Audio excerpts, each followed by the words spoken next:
All right, conditioning for athletes.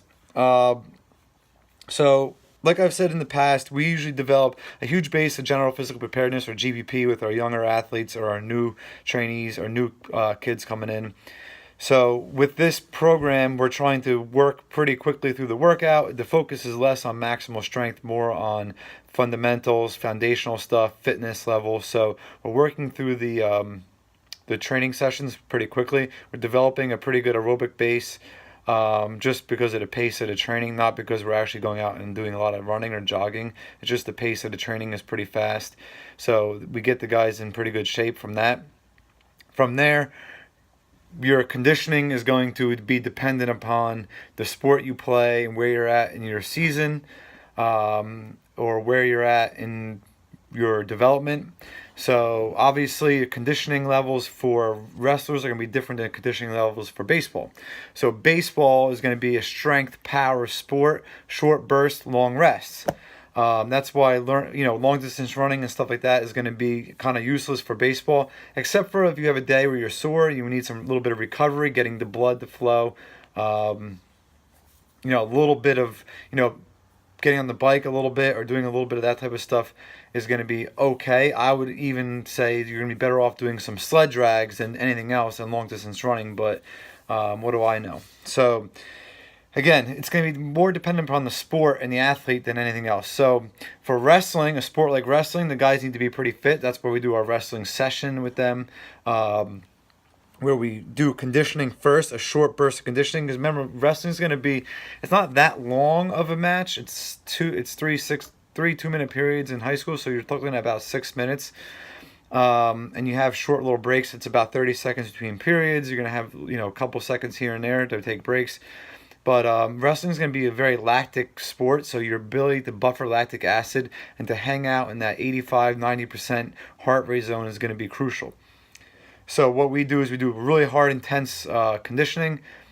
We'll come in and we'll do our jumping and some of our speed strength training, our speed strength work when they're a little fatigued after had done that conditioning. That's our third day for the wrestlers typically. What other sports? Because we want them to be able to, essentially with the wrestlers, we want them to be able to maintain that high heart rate, buffer lactic acid, or that deep muscle burn where you get locked up and you can't perform anymore. That's basically lactic acid. That comes after about 30 to 60 seconds in that 80, 85, 90% heart rate zone. So the ability to buffer that is going to be crucial for them. And even with our wrestlers, a lot of times the kids are wrestling so much that they don't really need a lot of extra conditioning. If guys do, we will give it to them. Some guys do need it, and we can give that to them. But a lot of our, wrestlers are wrestling so often that their conditioning levels are great. It's more going to be max strength, explosive strength, power, stuff like that they're trying to build. Baseball, like I said, baseball and softball. If you're a pitcher, you have shorter breaks, obviously. But baseball is all out max effort sport. Like you swing, you're trying to hit the ball as hard as you possibly can, basically, or as far as you can, and then you're gonna sprint really fast, and then you're gonna rest. And you're gonna sprint again, and you're gonna rest. Then you're gonna throw really hard, and you're gonna rest. So like short sprints, burst of jumps and sprints with 30 to a minute rest. That's kind of going to be more like baseball type conditioning. Same with football. Football, you're going to be, now that's going to be dependent upon your position too. So linemen obviously become shorter, but football play lasts anywhere from 4 to 7 seconds on average, with a 20 to 30 second break, or maybe a little bit more, 20 to 40 seconds break, depending on the pace of the game and how they run the offense.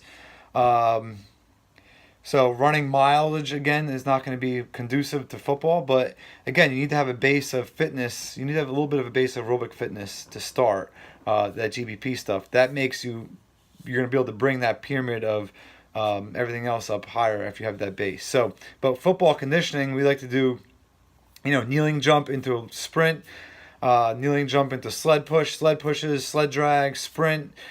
Everything is going to be done in 4 to 2 bursts with 20 to 40 seconds rest, and you just keep adding on the volume of that as they go along and get closer to the season.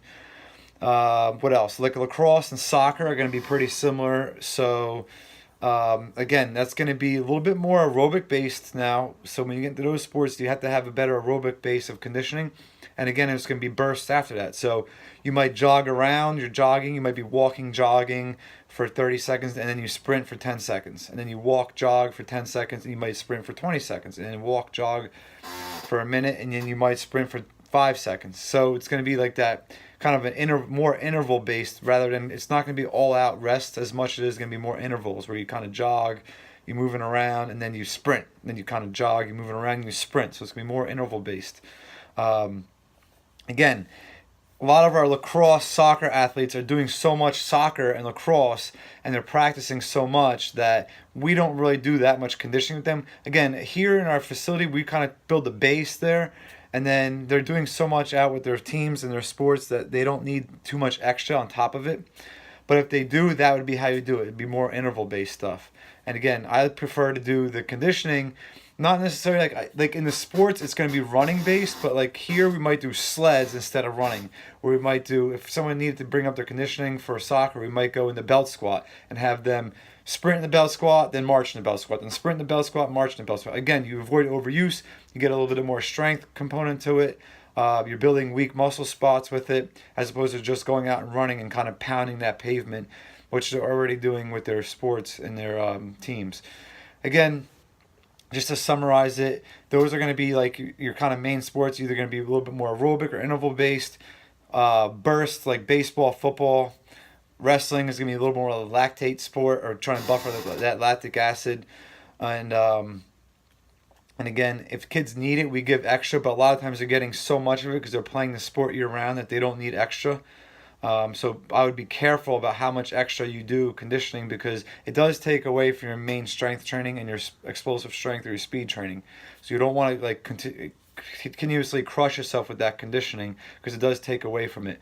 And in the off season, if you get an off season, you kind of want to do like a maintenance with that stuff, and you don't want to do too much of it, because that's when you want to be focusing on building, that's when you really want to focus on building your maximum strength, your explosive strength, so you can come back to your sport during the beginning of the new season, a better athlete, not just beating yourself up and demoralizing your joints with extra conditioning. Hope that helps.